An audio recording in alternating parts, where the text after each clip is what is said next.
course, our own father of independence, Errol Walton Barrow, who worked with Fidel Castro in the struggle for the liberation of the peoples of Southern Africa by allowing the planes that left Havana, Cuba, to refuel and bridge down Barbados in order to bring the troops in the South. That's quite a leader herself.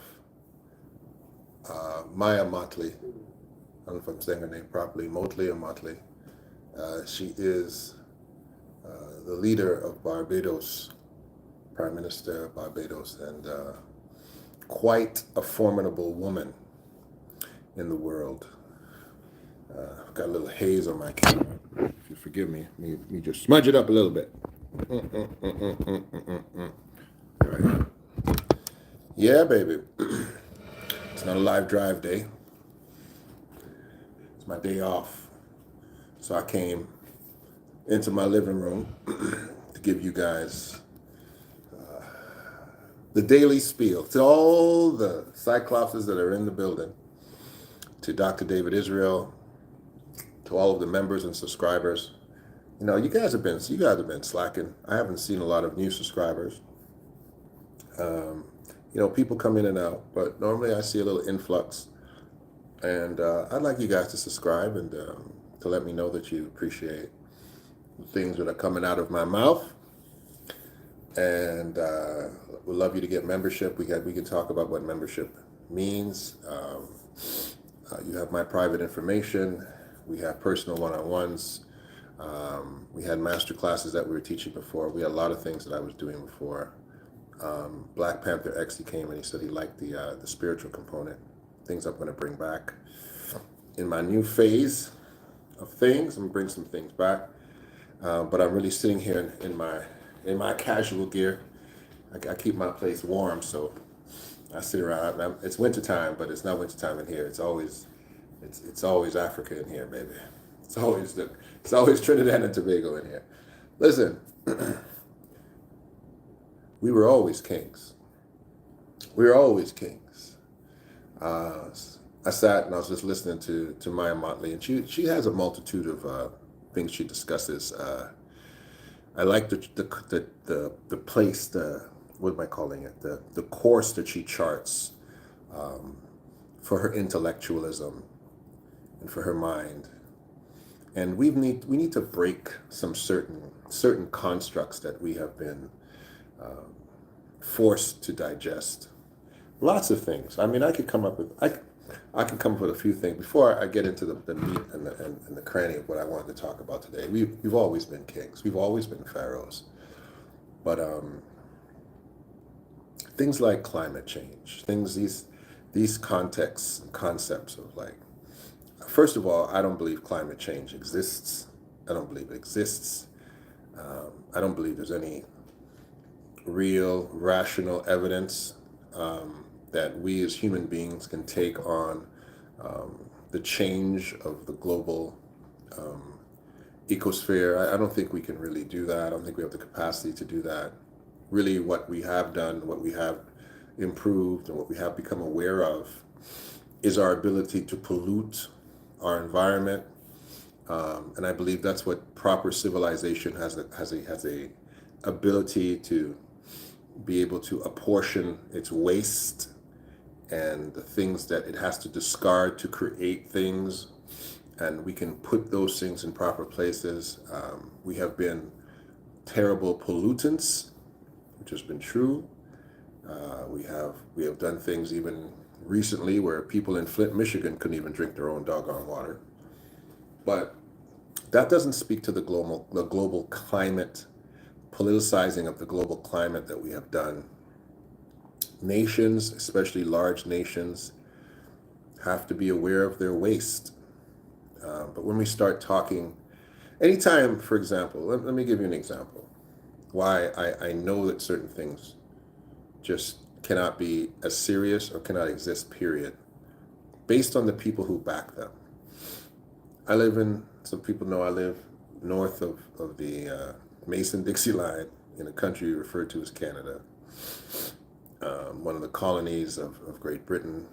France and Britain had to fight it out to see who who is potentially able to oppress the indigenous people here and take it over.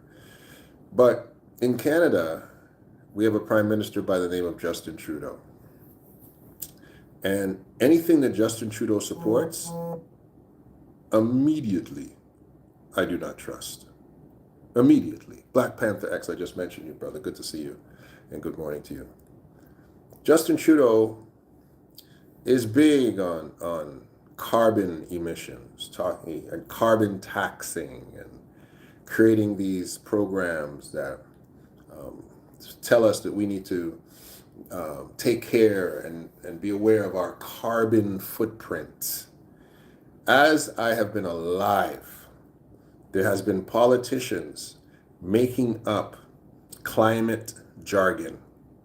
As I've been alive, I feel like getting out of these clothes. I'm home. Give us free. I feel like being free right now and feel be talking to you free. There's been politicians making up climate jargon. When I was a little boy, all I could hear about was the ozone layer. The ozone. That if we did not be careful, we were going to expose ourselves to radiation and everybody on the planet would be burnt to death. I grew up with that. I grew up with the ozone, right? Good morning, good sir. I missed it. Love your sermons. You do at the church. Black Panther X, man, I appreciate you, brother. I appreciate you. I'm gonna post stuff I did last night. I put it back out here.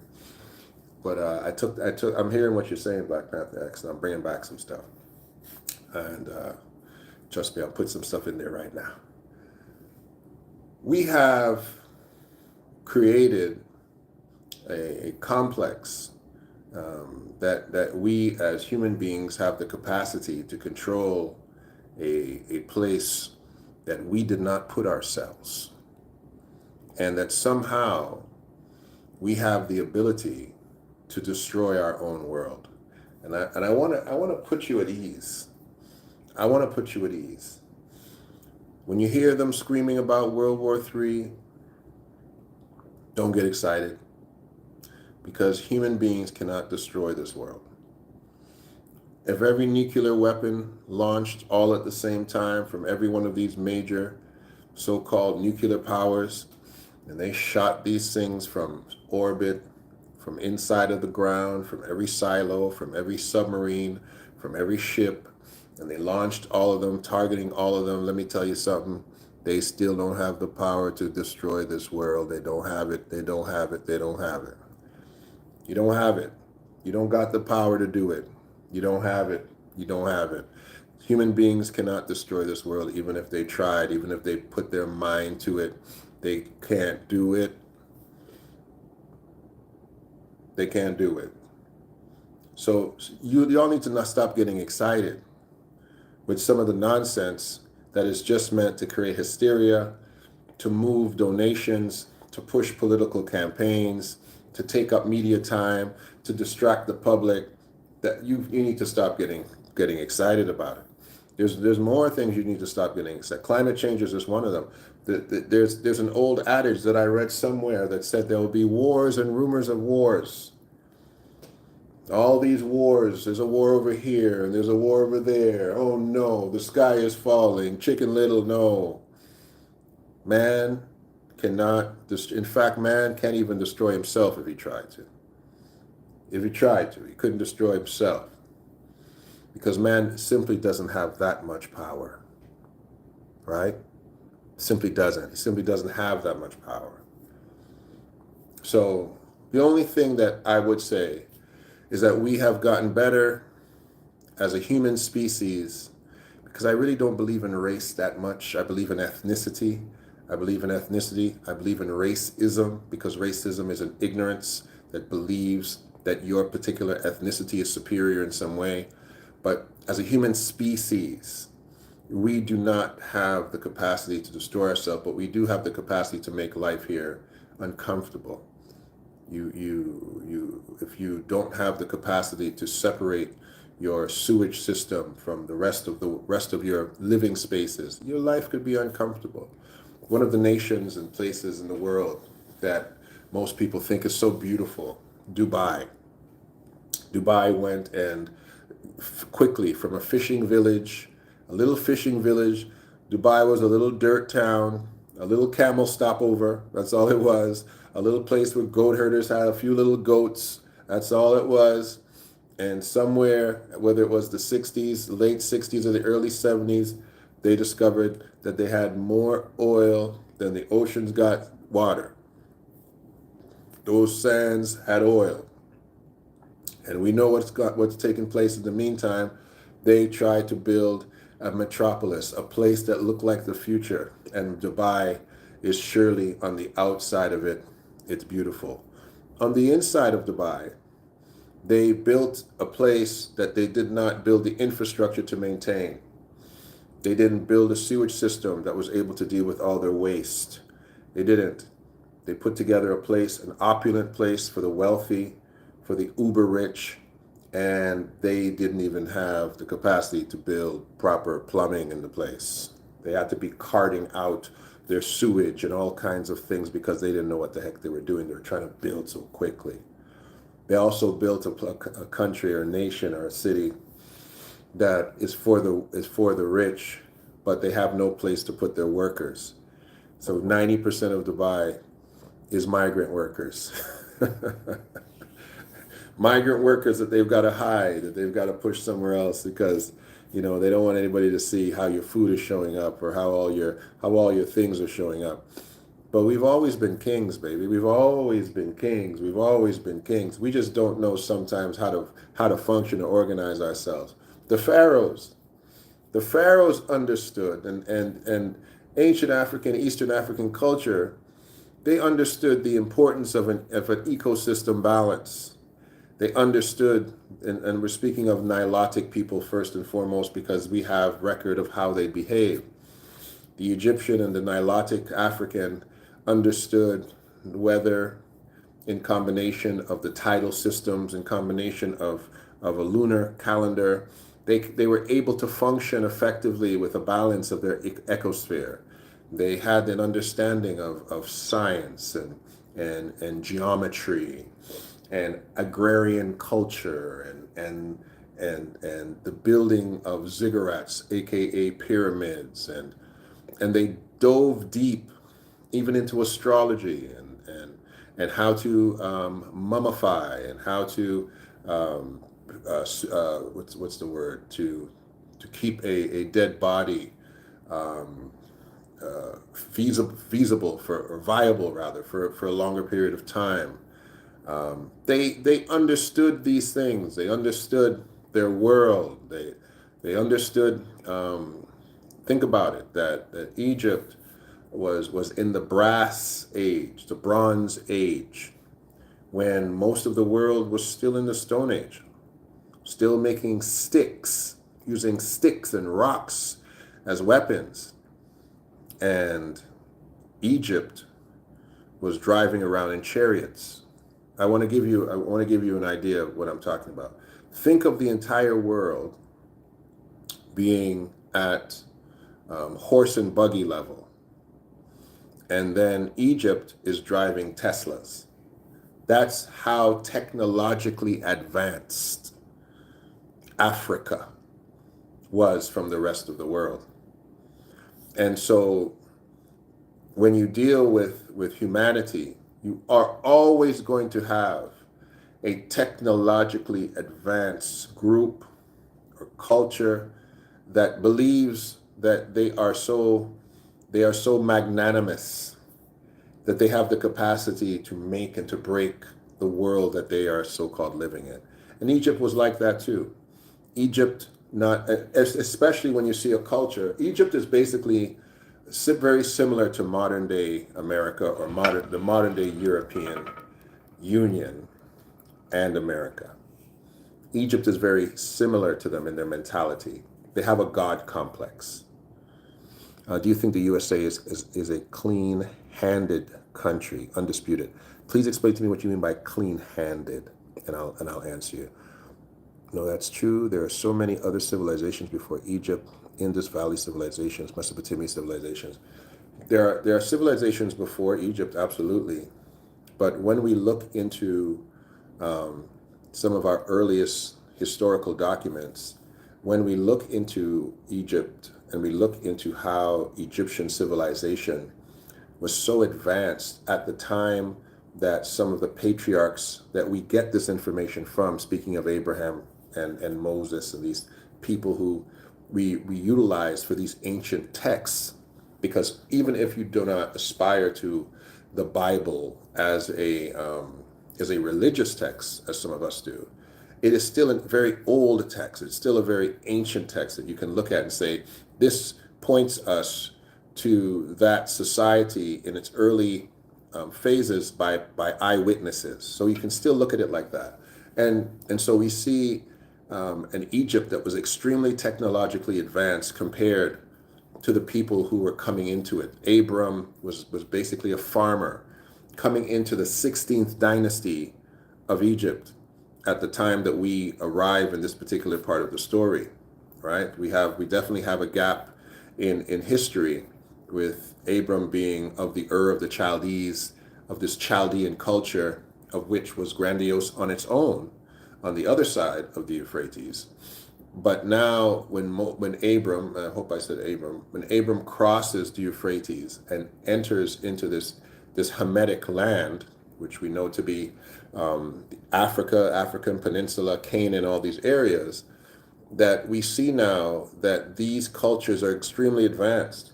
They're extremely advanced cultures. They're smart cultures. And this is not just that particular pocket of time.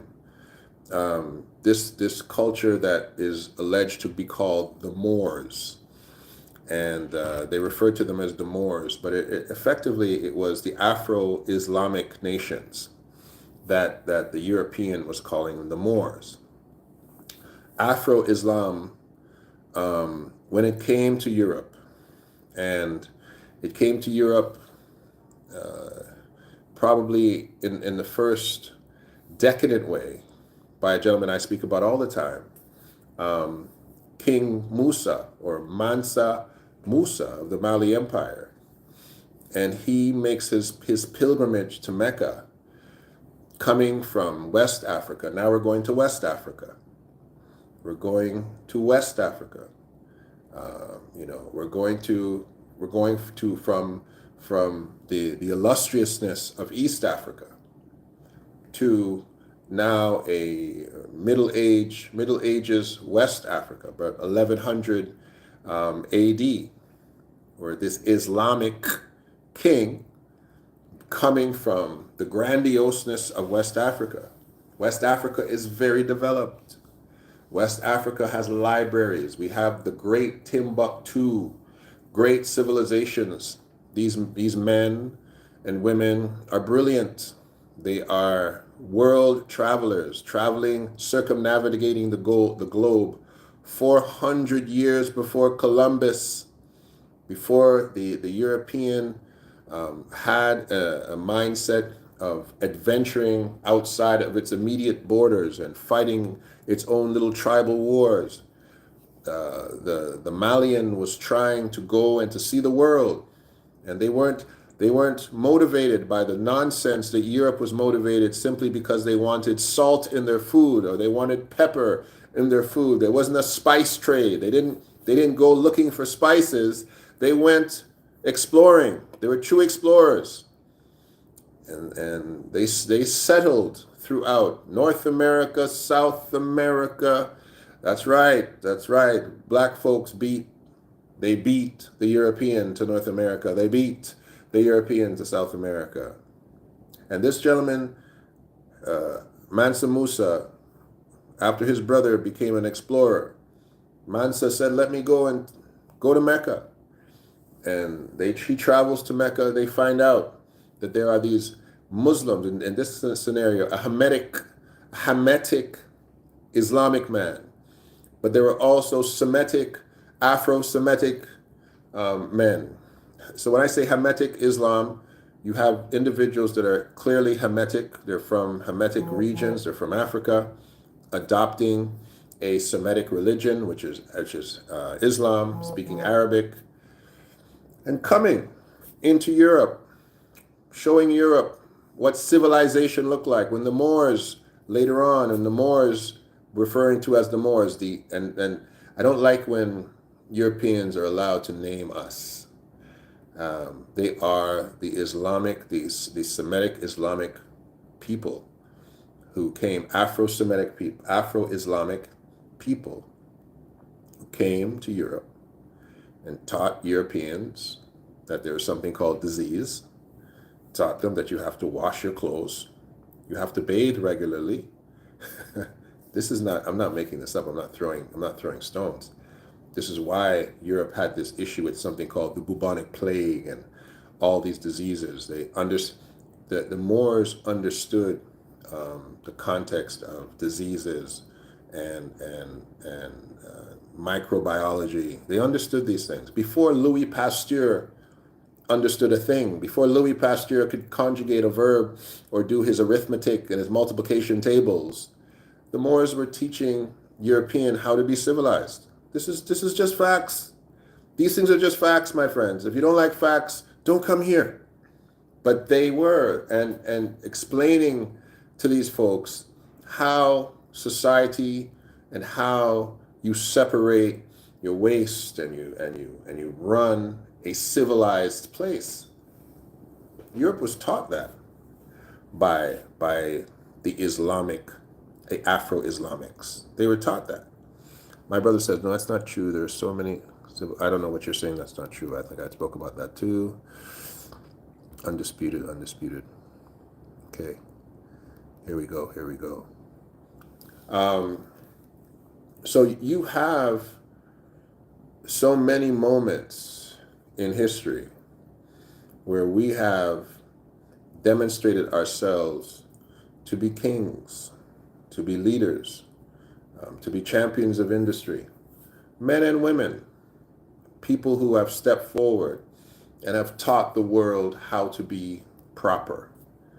And we haven't gone anywhere. We're still here. We have a brother from Trinidad and Tobago. I don't mention him a lot because he has kind of a controversial reputation, but I like him regardless. His name is Stokely Carmichael, one of the smartest men who ever existed. And Stokely Carmichael, if you look him up, was a contemporary of the Black Panther Party and Huey Newton and all of these other things. And so he's an individual, again, that you go now into the 60s, we're moving on, and you have these great minds that are all over the place, not just Marcus Garvey. Marcus Garvey is one thinker. Trinidad had Stokely Carmichael, a brilliant fella. We had brilliance all over the place. There was so many opportunities and times for these think tanks of great Black thought to exist and to be here. And we have this, I guess, this understanding now that we are somehow regulated to the inferiority of simply being social media memes and jokesters and entertainers and all of these other things, when there's really much more for us to bring to the table. And I think, too, we've also gone to the extreme where Pan-Africanism has become also a religion, which it should not. It has gone to the place where our Blackness has become almost an idol for us, which it is not. It is just part of the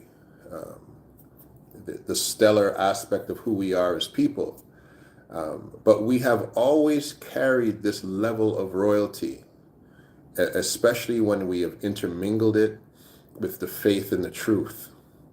And we've always been able to hold our heads up high when we have held down, one thing, who we are, and two things, who the God of this world is, the true God, not the one who is impersonating him, but the true Most High God of this world is, and how we as his people have been able to coexist and maintain ourselves when we worship him.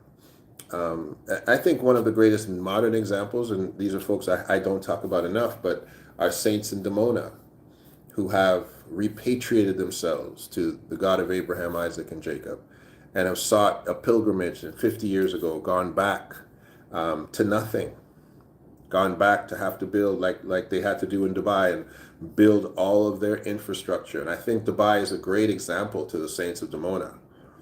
All that infrastructure was built from nothing.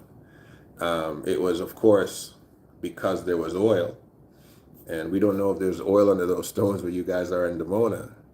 But there has been, there's the capacity for the Demona saints to build something very similar to Dubai, to put together something very similar from within, right? But I pray that they don't fall into the same clutches as all of us do when it comes to self-identification amongst European people.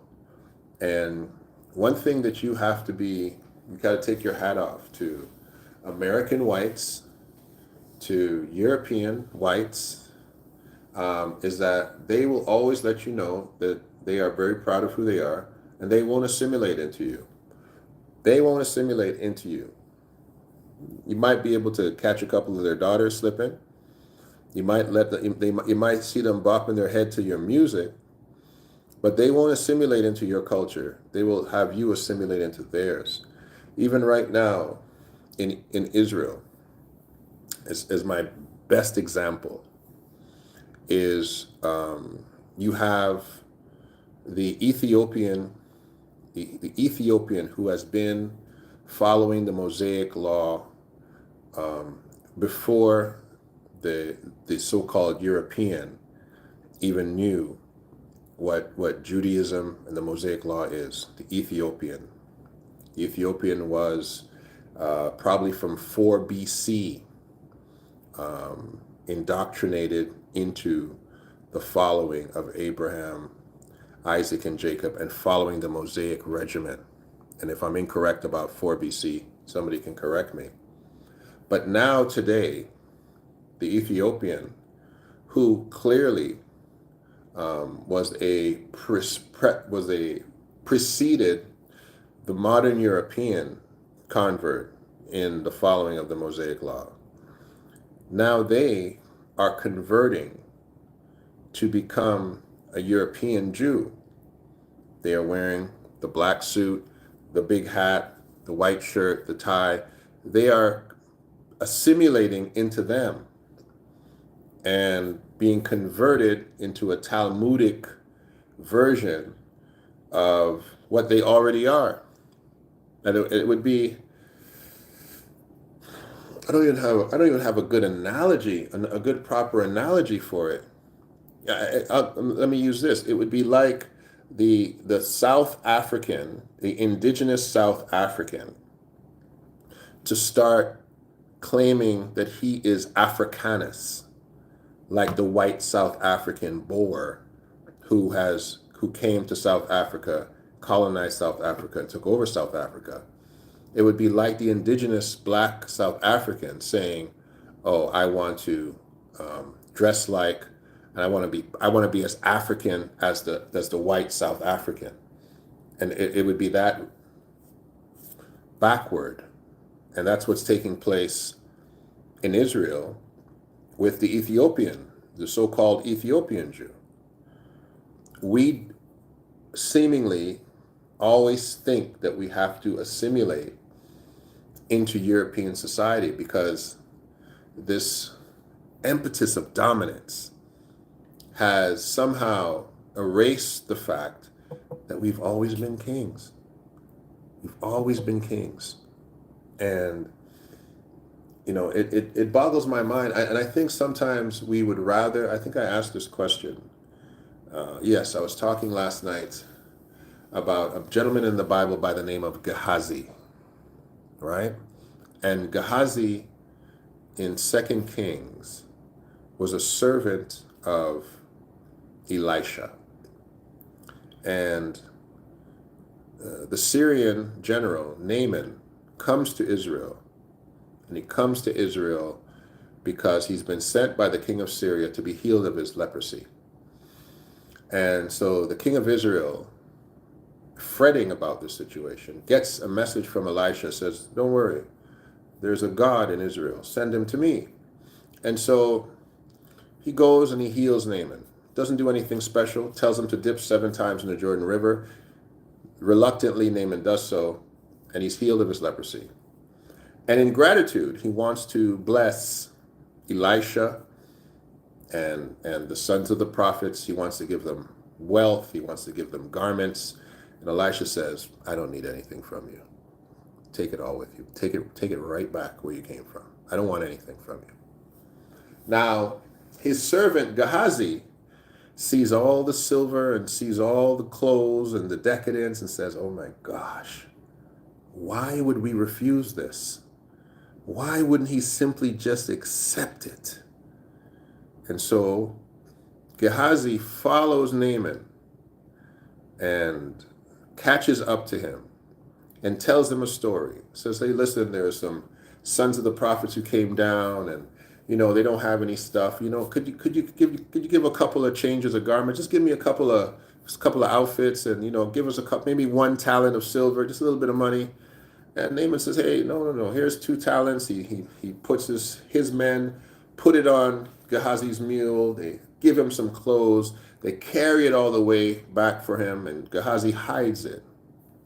And then he goes and shows up back into the presence of his master Elisha. And Elisha says, where have you been? Where did you go? And he goes, oh, I didn't go anywhere. And he says, did not my heart go with you when you caught up to the man and asked him to give you the garments and asked him to give you the silver? Is this a time for gold or for cattle or for land or for olive gardens or for vineyards? He says, from henceforth, let the leprosy of Naaman cleave to you and to your seed forever. And the question I ask you is that, would you rather be broke but yourself, or rich and a leper?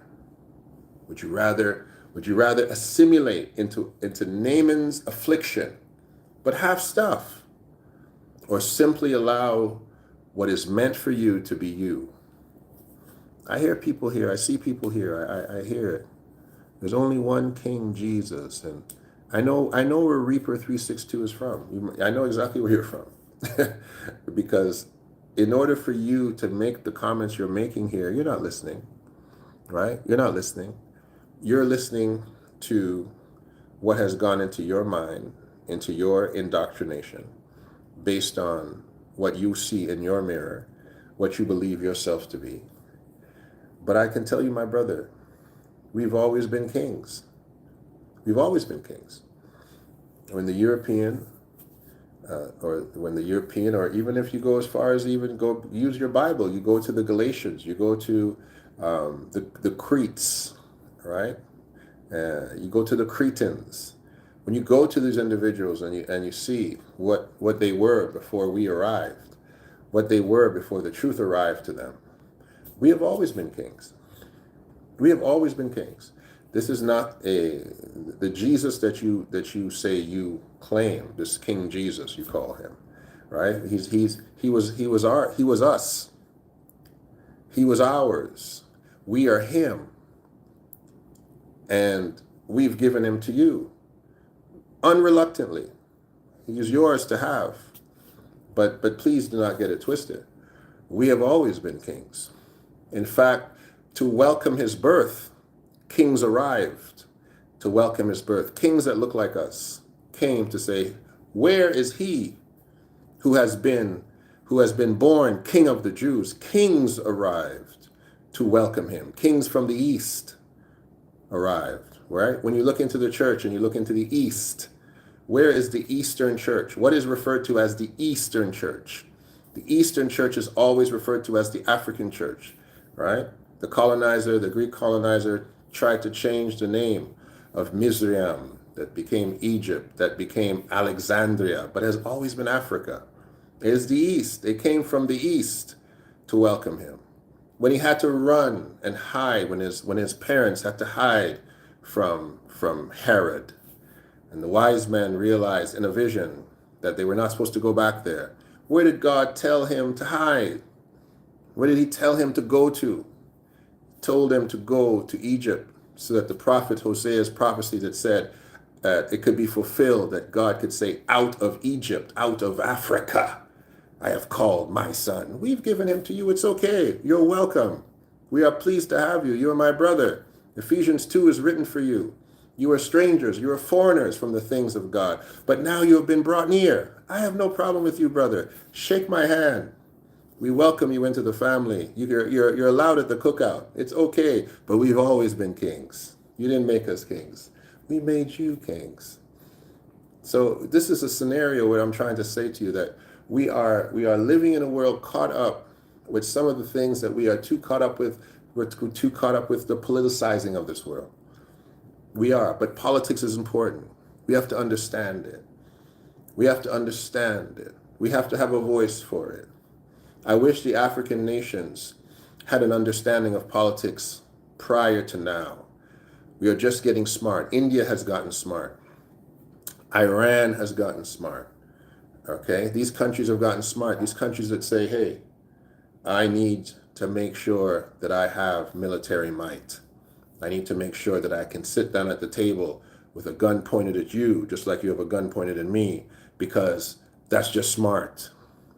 It's just like Israel.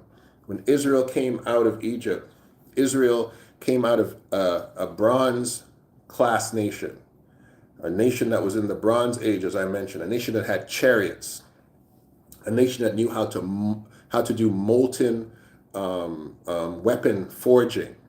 Israel didn't really know how to do that for very long. They didn't know how to do that. They had to borrow their weapons. This is why God had to fight for them. We get all the way to the Philistinian Empire, and the Philistines still had bronze weapons, and Israel still used sticks and stones. That's why God had to raise up men like Samson.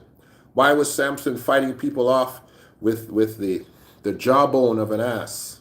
Because these black cultures, the Philistine cultures, were technologically advanced, even though Israel was a black culture as well. But these secular black cultures were technologically advanced, well advanced, my friend. There's no talk of what was going on in Europe, right? There's no talk of what was going on in those particular areas. The Germanic tribes, we know what was happening over there, right?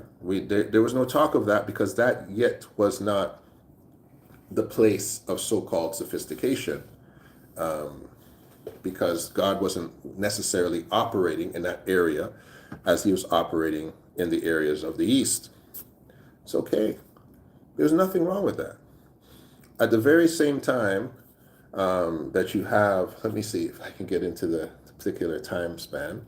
I think it's 4 BC. 4 BC, we have people that show up like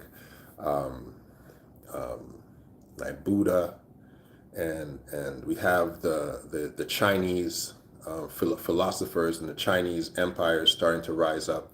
Genghis Khan. We have all of these other empires that came prior to the European empires showing up. And if you look into what these indigenous people look like, what they ate, their culture, you look into it, you'll see who they were. You'll see who they were. You've given them names to obscure your history. Just like poor Napoleon, when he shows up in Africa and sees the Sphinx and knows clearly, black people built this? Let's shoot the noses. Let's deface it because, are you serious? They built this? Napoleon, befuddled at the fact that he shows up in a place that is a culture built by the Afro-Hamitic people, has to deface the things that you see today, and you say, oh, the Sphinx. Still, as I say, almost in every broadcast, you listen to the History Channel, and you go back and you listen to, did ancient aliens build the pyramids? Did ancient aliens build the pyramids? Did ancient aliens build the White House? Huh? Did ancient aliens build the Pentagon? Come on. So we understand what you do. You have to create you have to create mysticism or mythology around what we refer to as history. So my job is to let you and to let our people know that we've always been kings. You don't want me to be a king. That's okay. That's fine. That's okay. But as long as you worship the King of Kings and the Lord of Lords, I have no problem with you. That's okay. That's your job. That's your time in history. My time was before yours, and that's okay. Let me see here. Let's see. The Anukis built the pyramids. Patty Smith here. This channel is called The Real Spiel. It is a Afro-Semitic historical channel that speaks about political, historical, and biblical relevancy of what is taking place in the world today. Speaks about science, religion, politics, basically everything that comes to my little mind, and we push it out. Only a false Christian attacks another brother in God for his opinions. I agree with you 100%, Fallon. I agree with you 100%. I agree with you. I have some decent topics, Patty. I try to keep it moving. I try to keep it relevant. I'm a Christian, and I try to give proper biblical history and biblical relevancy to what things are happening now. I'm also a Trinidadian-born Nigerian with a African passport living in Canada. So I try to give that perspective too. I was also educated in the United States of America, so I spent some time on the southern side of the border, observing you brothers and sisters down there. And so today, what I'm talking about is the historicity of people of Afro-Semitic and Afro-Hamitic culture, how they've always been kings. We've been kings in the Mali Empire. We've been kings in the empires of the Eastern, and not just Egypt. There's a pantheon of other kingdom nations. We know Ethiopia. We know Egypt. Places that were referred to as Nubia, which are now cut up into Somalia, Eritrea, and other regions. They're even in the Congo right now. The Congo was also a place where they had a very royal aristocracy until King Leopold came in there and did his thing. We still have the last monarch, the last true monarch in the world, the truest and one of the oldest monarchs still, and he governs his nation. This is why England, I can't call it a monarchy anymore, because England, you have a prime minister, and your monarchy is it's basically useless. It doesn't do anything, it doesn't govern, it doesn't do anything. But the king of Swaziland is actually a monarch that actually governs. He's actually the head of his nation. He's actually a king. He is the last recognizable king of Africa that is the ruling person of his nation, the king of Swaziland. So, these things are relevant aspects of history that for some people they're not important, because some people are trying to figure out, the right and the left and the Republicans and the Dems. You're trying to figure out why Trump has put a clown team in place as his cabinet members, Vince McMahon's wife and Dr. Oz and a whole other cast of character, Robert Kennedy Jr. and all these other individuals. And for me, it doesn't matter. It doesn't matter. It doesn't matter if he is assigned a ragtag group of individuals to sit in these particular cabinet seats and run the country. It didn't matter to me, because I understood, and you should understand, that the same civil servants that run the country are still running the country, except now what has been made clear is he is now removing all of those civil servants and allowing these individuals to put new people in place. But again, that's not what today's about, but I'm just trying to give you some background. Let me see here, and I love to read your comments because I got time today. The ancient tablets will tell you everything you need to know. That's Teleboss. Do you see any connections between Georgia, Guidestones, and Denver International murals being connected to the hidden society of Illuminati. That is definitely outside of my catchment. No, I am not familiar with that, Patty Smith. So I wouldn't be able to give you a coherent opinion about that. But maybe you can share it with us. What do you think of the non-canon books of the Bible? That's a good question. I would love to answer that one, such as the Book of Enoch and other various texts from the Dead Sea Scrolls. So I'm going to answer that one right now. I'm going to read Supreme Qureens. Now you are kings without kingdoms because you men have given all their resources away and let colonizers steal them, including humans. Ethiopia is the only African country that has never been colonized. That last part is true. It has never been colonized. I don't know I don't know if Swaziland's been colonized though. And Ethiopia fought off the Italians twice. And I actually preached a sermon about that. I can actually post it here if you want me to, Supreme Kareem. But let me go back to Fallen's question. What do you think of the non-canon books of the Bible? And such as the Book of Enoch and other various texts from the Dead Sea Scrolls. So to understand and to answer that question, you have to understand how things become canon. How things become canon, I think there's three particular rules. The rule number one is apostolicity. Apostolicity is, did the apostles refer to it? Did the apostles use it as scripture? Is it something that the church would have utilized in the first century?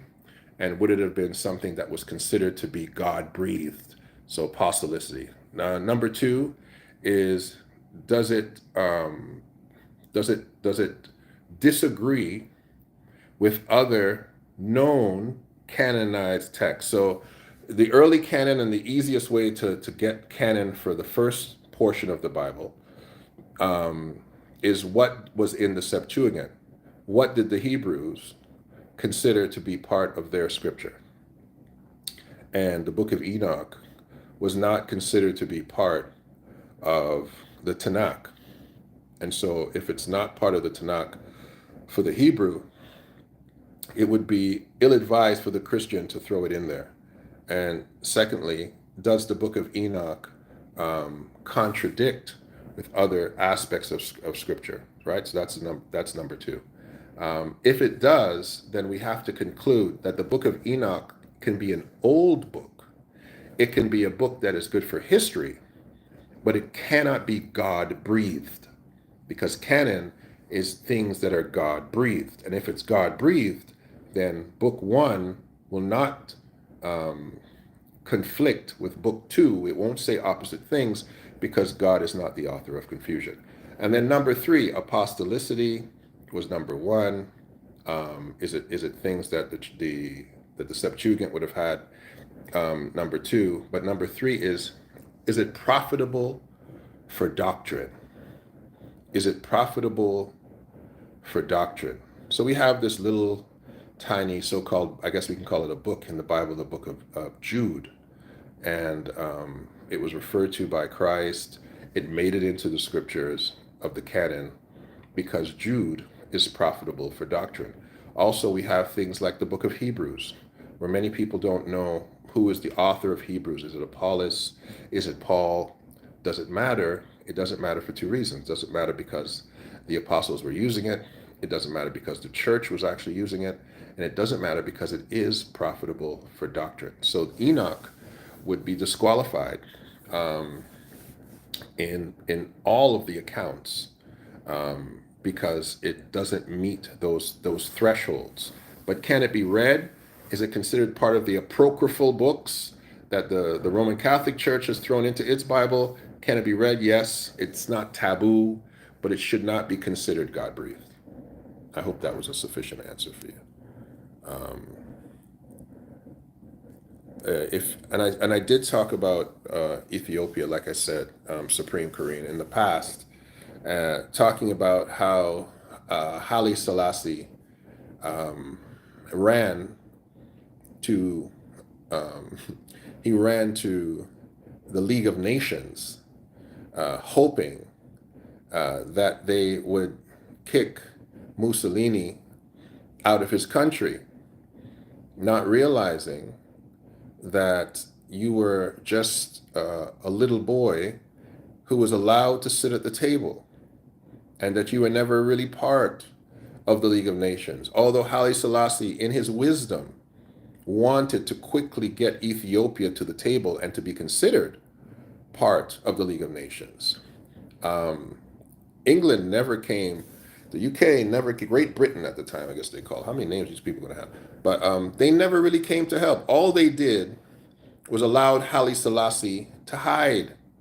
But effectively, the Ethiopians gathered themselves together and defeated the forces of Italy by themselves, took most of them prisoner, and then called England and said, come and collect these guys. We're not going to kill them, which they could have. We're not going to kill them. We're going to surrender them to you. And then Britain comes in with their forces and mops up. And history now says that a combination of forces between England and Ethiopia defeated Mussolini, when England could not have raised arms to Mussolini because Mussolini was part of the League of Nations.